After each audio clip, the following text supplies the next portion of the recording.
we will break the back of the energy crisis. We will lay the foundation for our future capacity to meet America's energy needs from America's own resources. 1974 must be the year in which we organize a full-scale effort to provide for our energy needs, not only in this decade, but through the 21st century. It will require sacrifices, but it, and this is most important, it will work. Bluntly, I must remind you that we have not made satisfactory progress toward achieving energy independence. Energy is absolutely vital to the defense of our country, to the strength of our economy, and to the quality of our lives. Such vulnerability at present or in the future is intolerable and must be ended.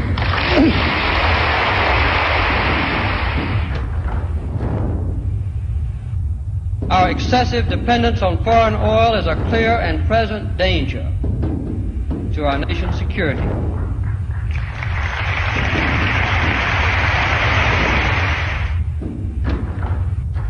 And here we have a serious problem. America is addicted to oil, which is often imported from unstable parts of the world.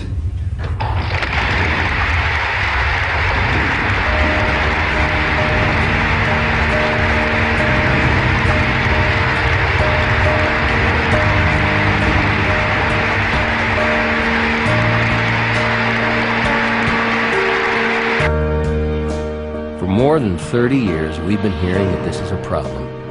Why hasn't something been done? America is more dependent now than ever on foreign suppliers of energy. Is there any solution to this problem? If there is, why hasn't the problem been solved? I mean, given all the technology we have in this world, it's remarkable that we haven't had an alternative to the combustion engine or an adaptation to the combustion engine that makes the petroleum last longer. And many have long thought that oil companies have bought up patents to allow them to continue to make more money. No one's proven it. If technology exists to improve gas mileage, why hasn't someone seen it? A man came to the airfield one day with a 1946 Buick Roadmaster. He had invented a carburetor that was water injected and could get close to 100 miles per gallon. He told us that Shell Oil Company had bought the patent from him, which made him a millionaire. Shell told him he could keep the one on this Buick, but could build no more. Now, the Buick Roadmaster was a very heavy car. Can you imagine what that would save on the lightweight cars of today and our energy consumption? I couldn't tell you. Because it was really just a gimmick to us. You know, we didn't think anything would ever come of it. Buick Roadmaster, curb weight 4,465 pounds. Hummer H3, curb weight 4,700 pounds. The Roadmaster weighs almost as much as a Hummer. What if a Hummer could get 100 miles to the gallon? Did Shell Oil really bury this technology? They've done a pretty good job covering it up. People who've looked haven't been able to find those patents on the record. In 1946, a man living within 20 miles of Modesto, California, where Ken Cundy raced cars, registered this patent. This particular device is a very simple concept that takes water and humidifies it and allows that humidified air to be drawn into a carburation system, such as an internal combustion engine in an automobile. Conceptually, I can see it does a few things. When you add humidity to the air, it allows the thermal properties of the air to cool the engine and make a more even combustion process, which prevents pre-ignition, and that's one of the claims in the patents. So, it may readily be seen that with a device of this kind, higher compression ratios can be utilized, materializing more power and fuel economy, and also permitting the use of lower-grade fuels. That alone is a big improvement in the efficiency of an engine. We all have had the knock in our automobiles before, and so this reduces that. It can also increase power, I believe, by allowing you to use a lower octane gas or just increase your torque. Either one is possible. So I see fuel economy opportunities with this. Why don't we know about this technology? Why? That's the question I'm asking. And and why I wrote the letter. I said, what happened to that? Who would you call if you had this idea? Would you call Shell scientists? What if they had a laboratory less than 10 miles from your house? Here at the Agricultural Laboratory near Modesto, California, it's a modern laboratory, complete to the last detail. The old Shell building still exists today. The inventor's son was originally excited to participate in this film, but will no longer return our phone calls. In 1977, the book Fuel Economy of the Gasoline Engine, which was published by the Shell Oil Company, documents that Shell scientists were able to achieve 149.95 miles per gallon on a 1947 Studebaker.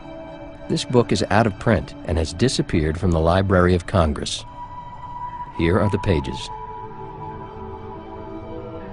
The Shell Oil Company would not talk to the filmmakers, but in February of 2007, they were able to interview a retired Shell scientist living in England. My name is David Blackmore, and I worked for quite some years in Shell research. I edited the book called Fuel Economy of the Gasoline Engine. And we normally would test our fuels in real or sometimes prototype vehicles and engines that we would have contact with the motor industry, the motor manufacturers. It began in one form or another 60 years ago, just before World War II, 1939. A race to see how much gasoline we need to run our car 1/4 of a mile. During the first vehicle just before the war, I think that particular one was in fact a converted vehicle from a road vehicle at the time, and I think that first one was something like 49, 50 miles per US gallon. When the specials began, it was they managed to get into the hundreds of miles per gallon, but there was still some quite excitement in a few years before the 1,000 mile per gallon barrier was broken, which I think didn't happen until the late 1970s. What have we been doing while scientists have been getting 1,000 miles per gallon?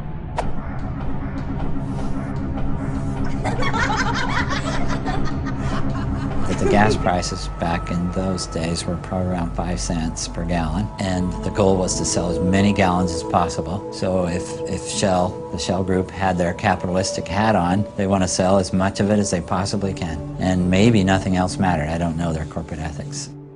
This article in the paper about a gentleman named Tom Ogle down in El Paso, Texas, and he invented a car that would get 100 miles to the gallon. And so I was really interested in this idea. So I read this article and it showed a picture of his car, and the more I read, the more interested I got in what he was doing.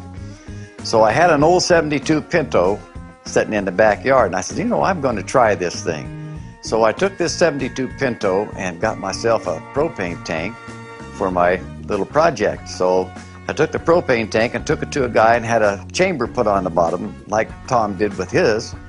One thing you have to understand, the only thing that makes a cylinder pop is vapor. When you run a carburetor, the only thing that makes a cylinder pop is vapor. When you run fuel injection, the only thing that makes that engine run is vapor. It's whatever vaporizes in that cylinder under pressure that burns. Raw gasoline will not burn. If you flood a car, you can't get it started, and it's got all the gasoline in the world in it. So if you only put vapor in the cylinder, you're going to get 100% burn. And so Jim bought all the parts, anything he needed to go on there. So that tank was pressurized to such a point and also heated. You had a certain amount of heat and the pressure. And the two together caused nothing but vapor to go in for the burning. And so that's what he got 100 miles per gallon by that. On the day of the trial to run this thing out to see what the actual mileage would be, Jim Peck gave me a call and said, Wiley, come on out to the shop and bring your car, and we're going to Deming, New Mexico, on a test run. Before we left, they drained all the gasoline out of this car, went across the street with a little can, got 2 gallons of gasoline, and brought back and poured it in there, and did this right inside the shop. One of Jim Peck's drivers drove my car, and we followed Tom Ogle in this car. That thing would run too. That thing we had to kind of step on the gasoline to keep up with it. So we went to Deming, which was 100 miles from El Paso, and we made an exit there over to Holiday Inn. Stopped and went in.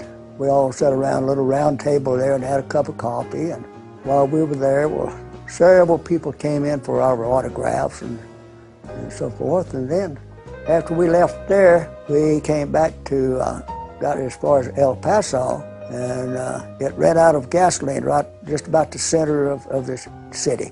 So we checked it out, and it still came to just a fraction over 200 miles that we had made with 2 gallons of gasoline. After that fateful trip to New Mexico, Tom became a local celebrity. Not only does Ogle's car promise more miles per gallon, but he says it will clean the environment. I've had the oil companies try to buy my unit with the agreement that I'd never build another. I refused to sell, and the only thing they had left was to try and break me in court. So it makes you kind of wonder how they got to him and got that thing, if he felt that way. But eventually, Tom found a company in Washington that he felt would take his invention to market. They claimed that they were going to take it up to their place, and they had the technicians and everything that was going to refine that thing, you know, up to a better point than what it was. His was sophisticated enough to get him dead. After his Oglemobile was taken away, Tom was found dead in his car. According to an investigator, his death was due to alcohol and an apparent overdose of the drug Darvon.